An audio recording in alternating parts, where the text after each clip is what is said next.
Étant donné que Be'ezrat Hashem, dans cette paracha de Bo, est raconté comment le peuple d'Israël sort d'Égypte, comment la sortie d'Égypte elle-même, c'est comme je voulais déjà l'occasion de vous le dire, que quand on lit un texte, évidemment que la lumière de ce texte se réveille chaque année.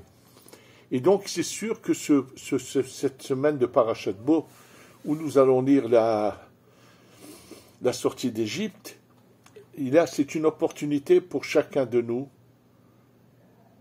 de refaire revivre cette délivrance pour qu'elle se concrétise. Bien sûr, ce qui est très important, c'est surtout de ne pas être déçu, de ne pas dire ça y est, c'est comment, d'avoir des sortes d'idées. Il faut savoir qu'on est proche de la délivrance, et si elle est si longue et elle traîne autant, c'est pas sans raison, et c'est ce qu'on va voir, et on va comprendre pourquoi on est vraiment très proche. Et qui c'est qui nous aide à arriver à cette délivrance? Be'ezrat Hashem Amen. Il faut d'abord se rappeler une chose, qu'en Égypte, on est sorti dans la précipitation. On est sorti, c'est marqué Ki behipazon yatsatam mitzrayim. Or, dans les Yeshaya, c'est marqué Ki lo behipazon tetseu. Cette dernière délivrance ne se passera pas de cette même manière de précipitation. Mais la raison est tellement évidente et simple. Malheureusement, en Égypte, qu'un cinquième du peuple est sorti. 4/5 sont morts pendant les ténèbres et n'ont pas eu la chance de sortir. Tous ceux qui n'avaient plus cette envie de délivrance, de sortir, de partir en Eretz Israël, comme le dit le Midrash Tanchuma, c'est eux qui sont malheureusement morts. Bon, il faut savoir que même s'ils sont morts à ce moment-là, il y a eu une sorte de rattrapage. Parce que le fait qu'ils soient morts comme ça et qu'ils n'ont pas eu de réparation, bien sûr qu'il faut un rattrapage, et malheureusement, il faut savoir que ce qui a été fait de cette manière précipitée n'était pas une délivrance totale, elle a eu une conséquence qui est néfaste. Laquelle? Je voudrais juste vous rappeler que lorsqu'on parle en mangeant le Korban Pessah, l'agneau pascal, on le doit le manger, c'est marqué al matzot umrorim yuchlou, avec des matzot et de l'amertume, des herbes qui sont amères, vous le mangerez. C'est pas sans raison. Ça veut dire, qu'est-ce qu'il y a? Parce que cette délivrance n'est pas totale. Je vous rappelle quelque chose qui se trouve de toute façon dans le Shulchan Aruch, dans le Siman Tav Kafhet 428, où là-bas le Mechaber Rabbi Yosef Karo fait quelque chose de très surprenant, c'est qu'il ramène les paroles de Rashi. Comment on repère comment vont se passer les fêtes de chaque année, c'est-à-dire de l'année en entière, par rapport à Pessah. Et il prend cette union de lettres qui s'appelle Adbash Garda Katzvaf Za, qui veut dire, on prend la première lettre de l'alphabet avec la dernière, c'est Aleph Tav. Ensuite, la deuxième et l'avant-dernière, Bet Shin. Ensuite, la troisième et l'avant-avant-dernière, Gimel Resh. Ensuite, Dalet et Kouf. Ça veut dire, on va dans l'ordre de Aleph, Bet, Gimel, Dalet, He, Vav, Zayin. Et on va à la fin, en arrière. Le Tav, le Shin, le Resh, le Kouf, le Tzadi et le P. Et on les unit. Comment on fait? Qu'est-ce que ça veut dire? Il dit, sache une chose. Le Aleph représente le premier jour de Pessah. Alors, on va prendre l'exemple de cette année. Sachez que cette année, Pessah va sortir un samedi soir, Motzai Shabbat. C'est-à-dire que le premier jour de Pessah va être un dimanche.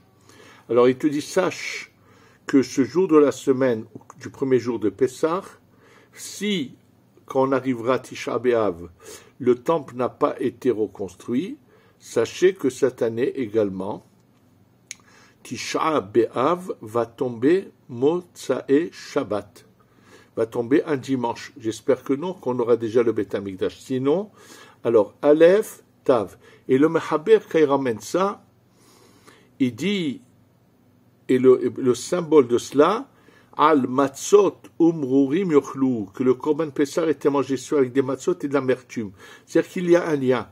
Et d'ailleurs, dans le plateau de Pessah, quand on veut faire un signe en souvenir, pas de l'agneau pascal, mais dans ce qu'on appelle le korban chagiga, ce sacrifice qu'on emmenait avant l'agneau pascal et qu'on consommait avant, pour manger d'abord, se rassasier de viande avant de manger le morceau d'agneau pascal à la fin du repas. Quel est le signe que nous faisons dans le plateau? L'œuf qui est le signe du deuil. Des œufs durs, c'est le signe du deuil. Pour savoir, ça veut dire que quoi?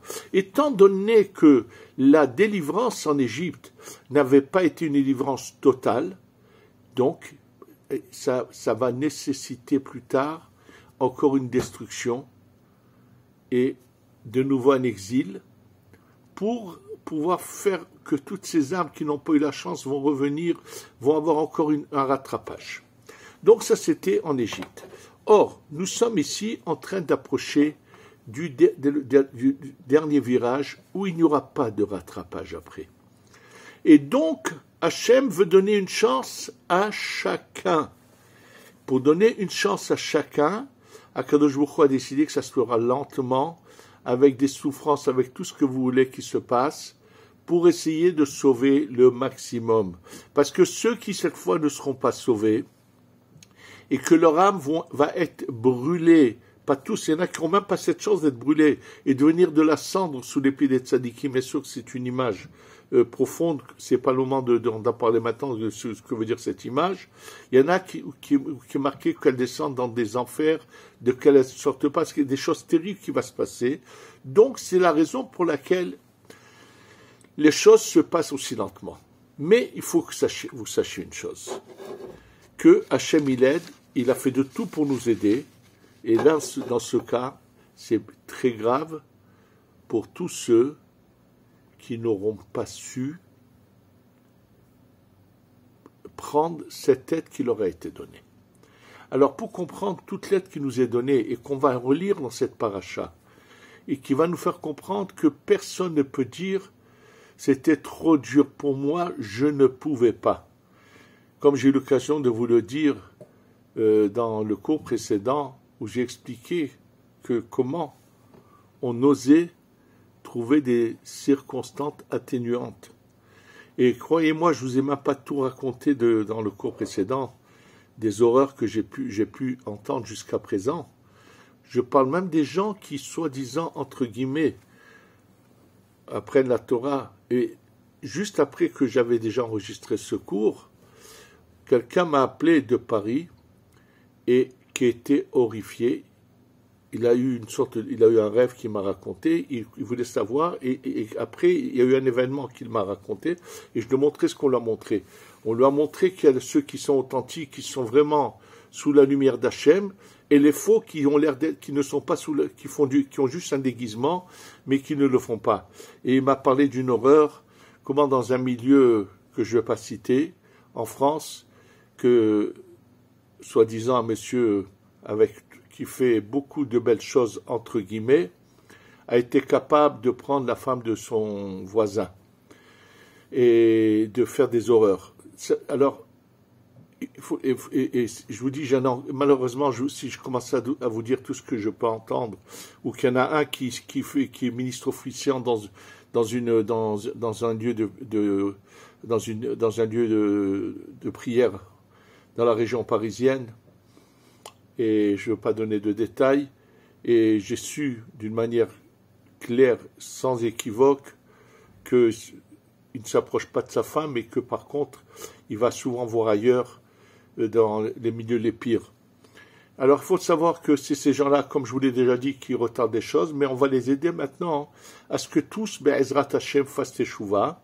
Si nous, on utilise ces moyens donnés dans la paracha, alors, et on les aide à faire teshuva, bien, on aura la Géoula, on rapprochera que cette fois, on va arriver au but de la Géoula.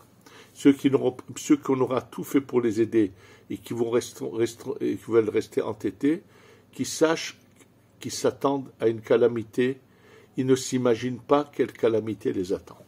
Alors, pour voir quelle est cette aide qu'il y a eu, on va parler de deux choses qui sont mentionnées dans la paracha. La première est que, on va voir que lorsque Moshe Rabbeinu rentre pour la dernière fois chez Pharaon pour lui annoncer lui dire qu'il faut laisser les béné Israël sortir, sinon Akadosh Baruch Hu est là, et Pharaon lui dit, il lui veut pas accepter les conditions que tout le monde sorte, et il dit à Moshe, ne reviens plus me voir, parce que si tu reviens me voir, tu verras. Et Moshe lui dit, tu as très bien raison, je ne reviendrai plus. Et là, c'est marqué comment Moshe lui annonce, il reçoit la prophétie sur place de la 10e plaie qui est l'anéantissement des premiers-nés. C'est marqué que Moshe sort dans la colère. Et on va voir que, je vais vous dire tout de suite, tout c'est marqué dans la Gemara, qu'en sortant, c'est marqué qu'il donne une gifle, qu'il gifle le Pharaon. Bien sûr que c'est à comprendre comment Moshe peut-il s'énerver, pourquoi fait-il ce geste, on va l'expliquer. Et le deuxième point que je voudrais expliquer est de comprendre pourquoi, lorsqu'ils reçoivent l'ordre de l'agneau pascal, pourquoi était-il nécessaire qu'il soit grillé? Pourquoi c'est pas seulement l'agneau pascal, tous les sacrifices qu'il va y avoir plus tard dans le temple doivent être grillés sur le feu. Alors bien sûr, en Égypte, on a dit que, selon le pshat, je veux dire, que pour que l'odeur aille partout, que les Égyptiens sont en train de savoir que l'on est en train de brûler leur idole, leur dieu, d'accord, mais alors ça n'expliquera pas pourquoi tous les sacrifices du temple étaient aussi brûlés avec du feu, même les parties qu'on devait manger étaient grillées. Pourquoi on ne pouvait pas les faire cuire uniquement dans une marmite, lieu que ce soit que de la viande grillée? Ça aussi, ça va être expliqué. Bon, on va revenir maintenant au premier passage que je vous ai dit, où c'est lorsque Moshe sort de chez Pharaon, et comment c'est marqué qu'il sort dans la colère. Alors, c'est dans la paracha de Bo, c'est dans le 11e chapitre, et à partir du verset de 4 à 8. Et là, c'est marqué comment tout ce que je vous ai dit. À la toute fin, c'est marqué que il lui dit, Moshe lui dit, tu verras que vous allez tous venir me supplier qu'on parte. Il lui dit à Pharaon, bien sûr, je ne viendrai plus te revoir. C'est toi, avec ton entourage, vous allez venir nous supplier de nous en aller. Et là, c'est marqué, il est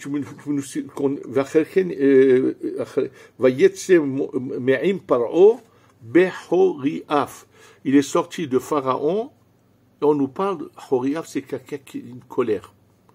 On ne peut pas imaginer, bon, c'est pas que moi je vous dis, ça a été posé déjà la question par le Shem Mishmuel, entre autres. La colère est quelque chose qui est à bannir dans tous les cas. Personne ne doit jamais se mettre en colère. Il n'y a aucune tolérance pour arriver à la colère. Comment peut-on imaginer que Moshe Rabbeinu, ce tzaddik, arrive à la colère? Et ce qui est plus intéressant, c'est que la Gemara, dans Masechet Zevachim, donc dans le traité de Zevachim, dans page Kouf Bet 102, au premier versant de la page, Amar Resh Lakish, Setaro Veyatsa. Il lui a donné une claque, il est sorti. Qu'est-ce que ça veut dire que Moshe vienne donner une claque? Vous imaginez qu'on nous raconte des choses. Ça ne convient pas à Moshe Rabbeinu. Le représentant d'Hachem a besoin de gifler Pharaon. Il avait un bâton, il aurait peut-être lui donné un coup de bâton. Alors écoutez bien. Sachez que la pire des choses qu'il y a eu en Égypte, c'est que l'Am Israël ne savait pas prier, ne pouvait pas prier. La bouche était en exil. Oui. Paro, c'est les lettres P, Ra, la mauvaise bouche. Ça veut dire que la Malchoute qui représente la bouche, j'ai eu l'occasion de vous le dire que P, Torah, Shebe'at, Pekranan, c'est la Malchoute, c'est la bouche, était en galoute. C'est pour ça que c'est marqué qu'ils ont crié de souffrance, mais ils ne récitaient pas de prière. Moshe Rabbeinu est à l'opposé. C'est la bouche sainte, D'ailleurs, qu'est-ce qu'on fait le soir de Pessah?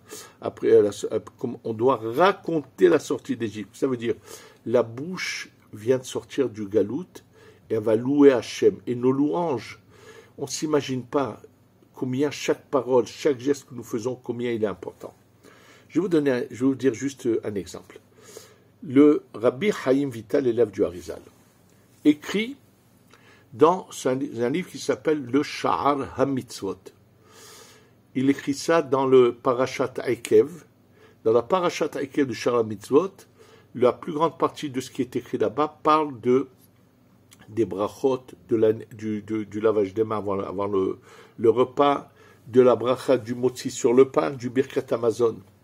Et là-bas, il dit que c'est bien de faire ce que c'est bien si c'est pas une obligation, mais c'est bien que celui qui va manger du pain motzi avant de commencer son repas, avant de se laver les mains pour faire le motzi, prenne un peu d'eau, récite dessus la bracha de Sherakon Yabidbaro du début, mais boive que un peu d'eau pour pas se rendre obligatoire de faire la bracha d'après, pour que ça acquitte l'eau qu'il va boire pendant le repas, puisqu'il y a une idée dans la Gemara que l'eau n'est pas acquittée par le motzi.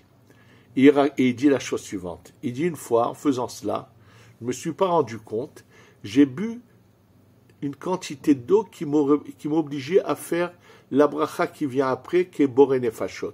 Et je ne le savais pas, je ne l'ai pas fait. Et quand il va après chez le Harizal le regarde, il lui dit, tu as bu de l'eau sans réciter la bracha qui vient après.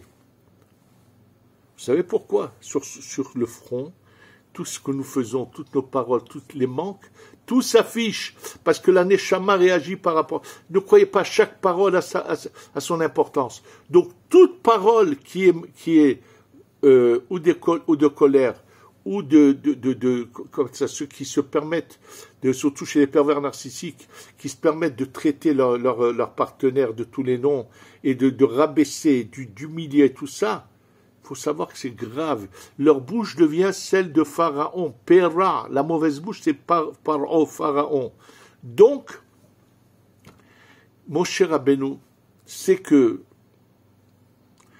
ça va être difficile pour beaucoup de surmonter les épreuves. Alors, mon cher Rabbeinu décide d'aider l'homme Israël. Le mal le plus grand, le plus puissant qu'il y a eu dans l'histoire, c'était l'Égypte, Pharaon. On appelle ça le Keter de la Klippa. La Klippa qui est le mal, elle a une couronne, c'est le sommet de la Klippa, c'était l'Égypte. Oui. Et donc, Moshe Rabbeinu, sachez que dans les 5 doigts de la main sont représentées les 5 lettres finales de l'alphabet, qu'on appelle Mansafar, qui sont les 5 vourot, les 5 rigueurs. Et Moshe a décidé d'agir lui en premier, sans colère. C'est pas qu'il est sorti en colère, il est sorti en faisant descendre le Haron Af, faire descendre le courroux d'Hachem sur Pharaon. Et comment il a fait descendre cela? Avec sa main, il a frappé la bouche de Pharaon, il l'a giflé, il a fait que cette bouche pourrie, mauvaise du mal, reçoive un coup et n'ait plus la force d'agir. Puis, non, elle va continuer à agir, mais pas pareil. C'est-à-dire que Moshe nous a mis déjà, a pris les devants, a commencé à faire quelque chose qui va nous aider, à nous, à surmonter nos paroles, à ne jamais sortir de la bouche des paroles qu'il ne faut pas sortir. Voilà. Moshe va nous aider. Donc, vous voyez déjà, et où c'est que c'est mentionné? Dans la sortie d'Égypte. Ça veut dire qu'aujourd'hui, chacun qui veut arriver à surmonter et à faire sortir la Shekhinah qui étant dans l'exil, fait attention à sa bouche et va se mettre à étudier la Torah pour réparer toutes les paroles qu'il ne faut pas, et surtout de ces gens qui pensent ils font certaines choses, mais leur bouche, malheureusement, elle est complètement. Ça veut dire que ce qu'ils font peut aller complètement de l'autre côté parce que ils ne dominent pas cette force du mal qui est en eux. Ça, c'est la première chose qui nous a fait. Et la deuxième chose, c'est ce dont je vous ai parlé par rapport à le fait qu'il fallait brûler le korban, pas brûler, c'est griller le korban avec du feu. Le Zohar nous explique que ce que nous faisons ici dans ce bas monde, automatiquement, bien sûr, qu'il a des répercussions là-haut. À la sortie d'Égypte, finalement, cette clipa, ce mal de l'idolâtrie qui était représenté par l'agneau, il y avait là-haut une force négative qui existait, et lorsque nous, ici, dans ce bas monde, on a mis cet agneau sur du feu, là-haut est sorti un feu qui va brûler ce mal. Et là, ça va être l'occasion d'expliquer pourquoi celui qui a fait une faute grave devait emmener un sacrifice et qui était ou entièrement brûlé ou en grande partie brûlé sur l'autel. Il faut savoir que chacun de nous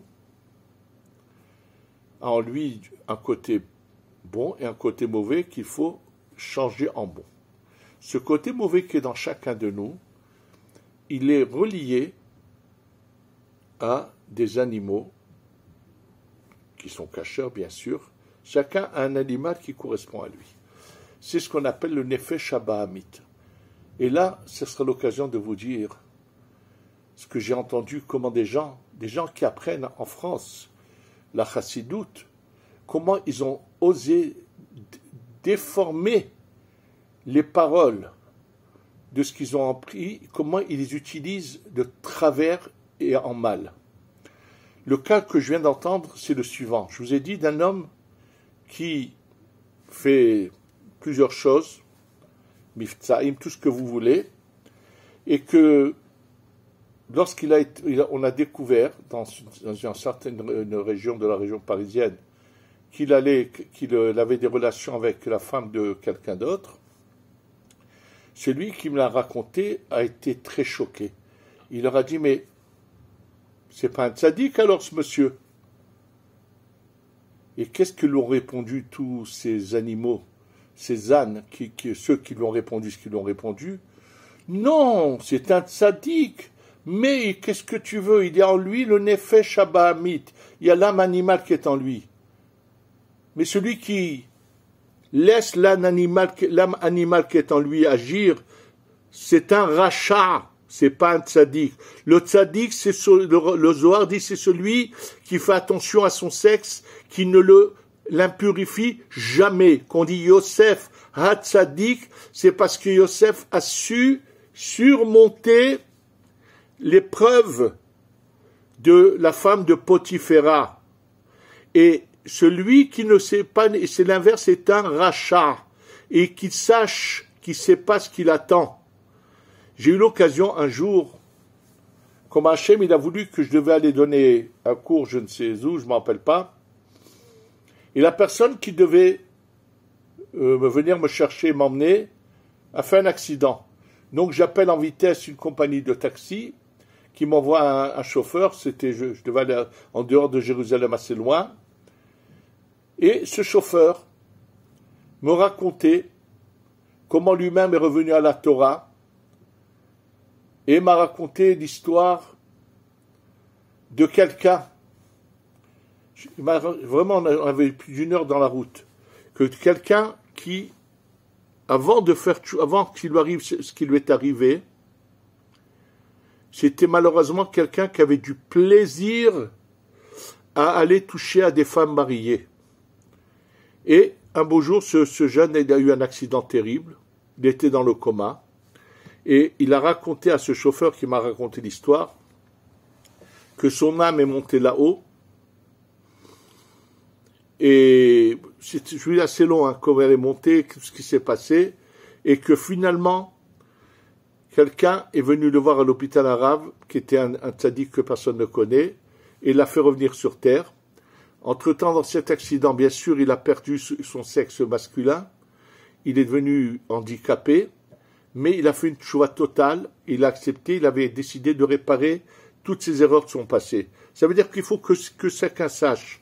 Je voudrais vous rappeler une très belle parole que j'ai entendue de quelqu'un qui se trouve ici en Israël, un francophone, avec qui il y a des années j'ai eu l'occasion qui m'avait supplié de venir étudier. Il voulait que je donne cours.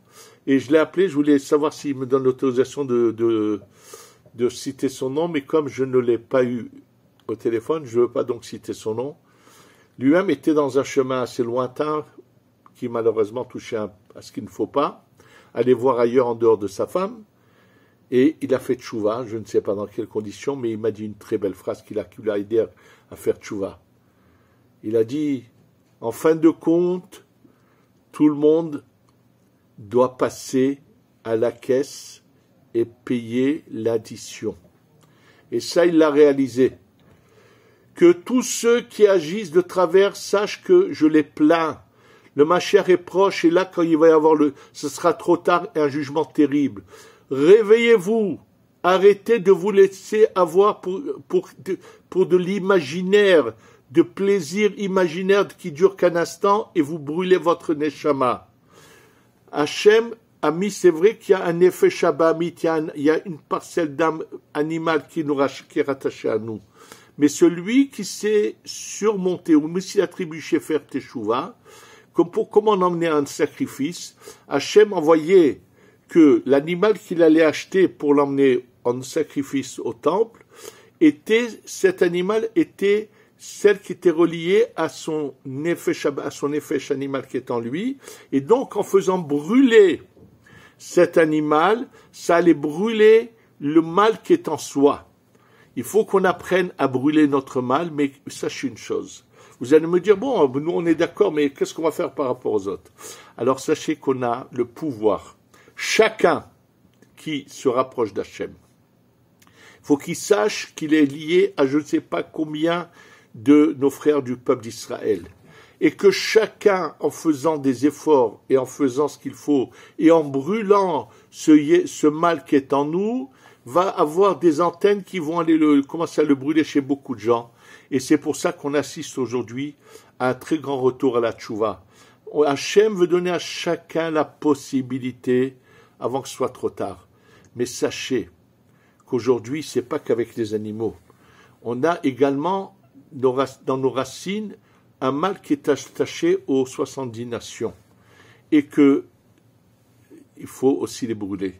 Et que toutes celles ou tous ceux qui auront fait trébucher des Béné Israël, des Juifs, en les piégeant, en leur faisant mal agir, ils seront brûlés bien sûr d'une manière terrible.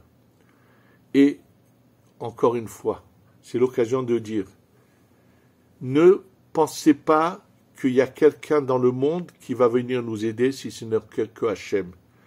Je ne sais pas pourquoi il y a eu cette euphorie de beaucoup de gens en voyant que Donald Trump a été élu président aux États-Unis, se sont imaginés qu'on avait quelqu'un qui allait venir nous sauver. Vous vous trompez bel et bien. Ce monsieur, je ne veux pas parler de lui maintenant, ce n'est pas nécessaire, mais je crains que vous allez être très vite déçus et vous allez tout d'un coup réaliser que ce que nos sages nous enseignent, Allah Chahi, Esav, Sonele Yaakov. N'oubliez pas que Esav, en général, il faut faire attention à son approche. Il n'a pas toujours de bonnes intentions vis-à-vis de Yaakov. Alors, comprennent tous une leçon qu'on n'a qu'un seul qui peut nous sauver, c'est Hachem. On va tous demander, on va tous crier, comme c'est marqué, que notre cri en Égypte est monté vers Hachem, nous a délivrés. On va tous réclamer avec cri, on va demander à Hachem que tout le monde soit tchouva, nous les premiers, pour qu'on soit délivrés cette année, que cette année de ce Pessah, nous ayons le Beth Amikdash et qu'on soit délivrés totalement. Amen, ve Amen.